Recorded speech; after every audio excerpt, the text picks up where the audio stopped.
नमस्कार मित्रांनो, अभ्यासवाणी या चॅनलवर तुमचं स्वागत आहे. अभ्यासवाणी रोज अभ्यास रोज प्रगती. आतापर्यंत आपण संसदेमधील प्रश्न विचारण्याच्या विविध पद्धती समजून घेतल्या. आपण पाहिले की सदस्य सरकारला प्रश्न विचारू शकतात. तारांकित प्रश्न, अतारांकित प्रश्न आणि अल्पसूचना प्रश्न या माध्यमातून. यामध्ये विशेषतः अल्पसूचना प्रश्न तातडीच्या विषयांवर विचारले जातात. पण कधी कधी अशी परिस्थिती निर्माण होते की एखादा मुद्दा अतिशय तातडीचा आणि महत्त्वाचा असतो आणि तो पुढील दिवसांपर्यंतही थांबू शकत नाही. अशा वेळी सदस्यांना सरकारचे लक्ष वेधण्यासाठी आणखी एक महत्त्वाची संधी मिळते आणि त्या प्रक्रियेला म्हणतात शून्यकाळ म्हणजेच 0 अवर. शून्यकाळ म्हणजे काय? शून्यकाळ म्हणजे प्रश्नकाळ संपल्यानंतर आणि सभागृहाचे नियमित कामकाज सुरू होण्याच्या आधीचा कालावधी. साधारणपणे प्रश्नकाळ सकाळी 11 ते 12 वाजेपर्यंत चालतो. प्रश्नकाळ संपल्यानंतर दुपारी 12 वाजता जो वेळ सुरू होतो त्याला शून्यकाळ म्हणजेच 0 अवर असे म्हणतात. शून्यकाळाचे एक महत्त्वाचे वैशिष्ट्य म्हणजे याचा उल्लेख संसदेच्या नियमांमध्ये केलेला नाही.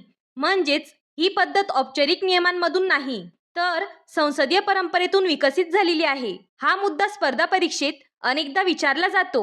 शून्यकाळाचा मुख्य उद्देश म्हणजे अचानक उद्भवलेल्या महत्त्वाच्या सार्वजनिक प्रश्नांकडे सरकारचे लक्ष वेधणे. या काळात खासदार कोणत्याही तातडीच्या विषयावर मुद्दा उपस्थित करू शकतात. उदाहरणार्थ, समजा एखाद्या राज्यात अचानक मोठी नैसर्गिक आपत्ती आली किंवा एखादी महत्त्वाची प्रशासकीय समस्या निर्माण झाली.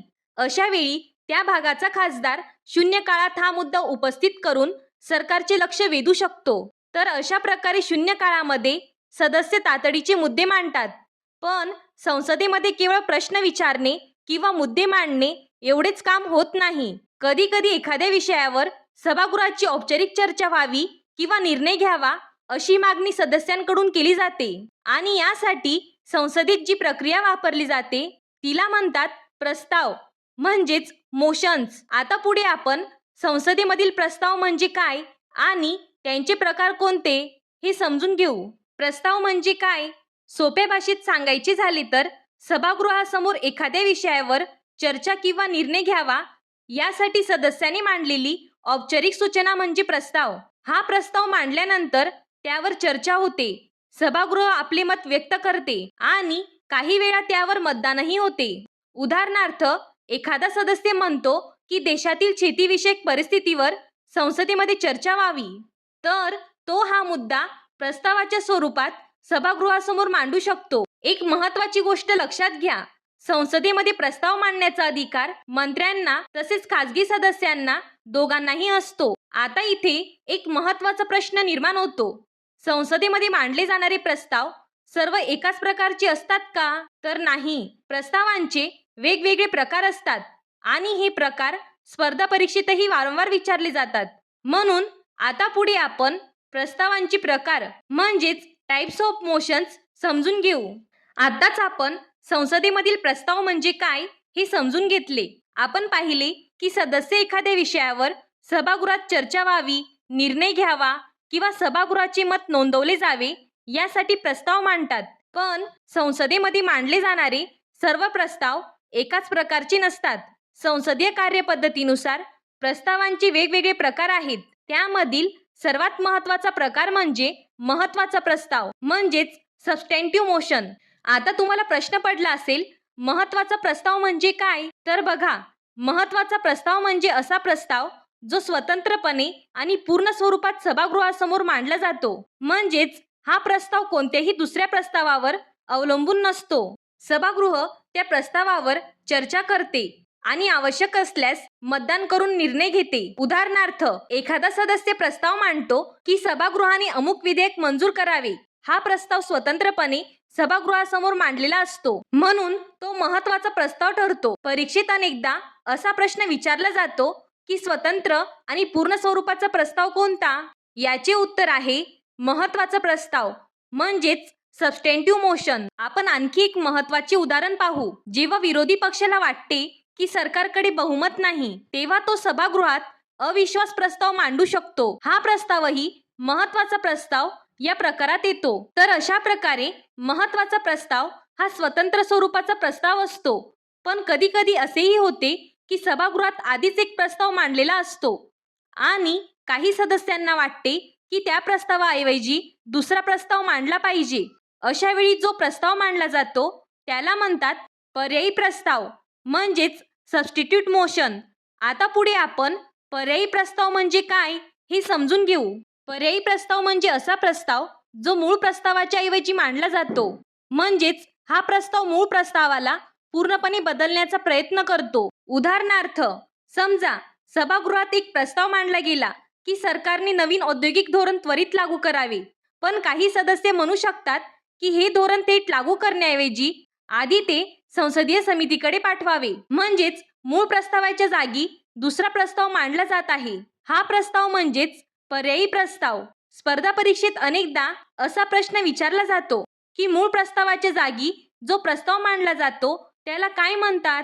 याचे उत्तर आहे पर्यायी प्रस्ताव म्हणजेच सबस्टिट्यूट मोशन. तर अशा प्रकारे आपण पाहिले की पर्यायी प्रस्ताव हा मूळ प्रस्तावाच्या ऐवजी मांडला जातो. पण काही वेळा सदस्यांना मूळ प्रस्ताव पूर्णपणे बदलायचा नसतो. त्यांना फक्त त्या प्रस्तावाशी संबंधित काही प्रक्रिया किंवा बदल सुचवायचे असतात. अशा वेळी जो प्रस्ताव मांडला जातो त्याला म्हणतात पूरक प्रस्ताव म्हणजेच सबसिडरी मोशन.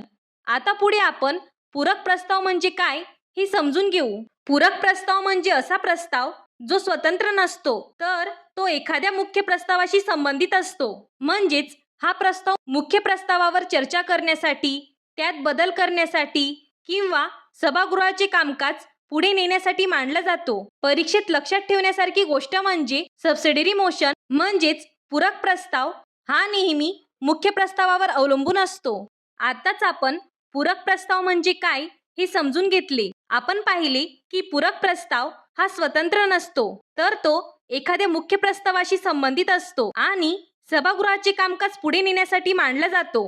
आता पुढचा महत्त्वाचा प्रश्न असा आहे की पूरक प्रस्तावाचे प्रकार कोणते. संसदीय कार्यपद्धतीनुसार पूरक प्रस्तावांचे मुख्यतः 3 प्रकार मानले जातात. अनुषंगिक प्रस्ताव, जागा घेणारा प्रस्ताव आणि सुधारणा प्रस्ताव. आता हे एक एक करून समजून घेऊ.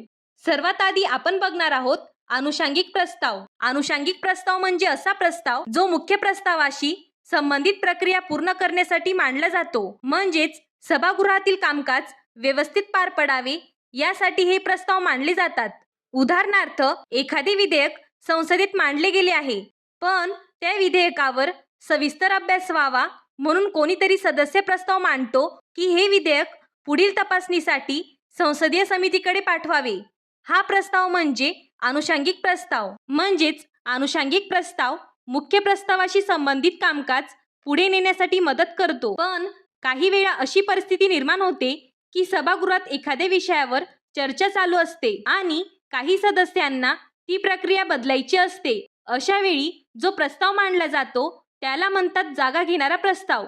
तर बघा मित्रांनो, आजच्या या लेक्चरमध्ये आपण संसदेमधील महत्त्वाचे संसदीय कामकाजाचे साधन समजून घेतले. सुरुवातीला आपण पाहिले की शून्यकाळ म्हणजे काय आणि त्या माध्यमातून खासदार कशा प्रकारे तातडीचे सार्वजनिक प्रश्न संसदेमध्ये मांडतात.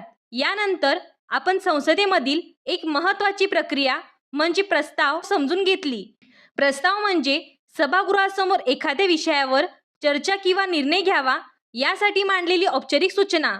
त्यानंतर आपण प्रस्तावांचे प्रकारही समजून घेतले. महत्त्वाचा प्रस्ताव, पर्यायी प्रस्ताव आणि पूरक प्रस्ताव. तसेच आपण पूरक प्रस्तावांचेही 3 प्रकार पाहिले. अनुषंगिक प्रस्ताव, जागा घेणारा प्रस्ताव आणि सुधारणा प्रस्ताव. म्हणजेच संसदेमध्ये केवळ चर्चा होत नाही, तर नियमबद्ध पद्धतीने विविध प्रस्तावांच्या माध्यमातून निर्णय प्रक्रिया पार पडते.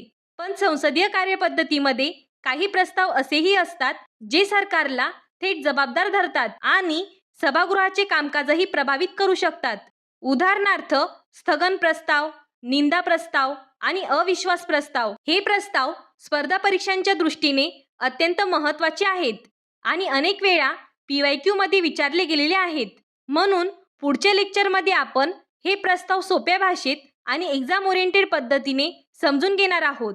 हा व्हिडिओ उपयुक्त वाटला असेल तर चॅनलला लाईक, शेअर आणि सबस्क्राईब करा. अभ्यासवाणी म्हणजे concept based learning. Thank you. Abhyasvani रोज अभ्यास रोज प्रगती.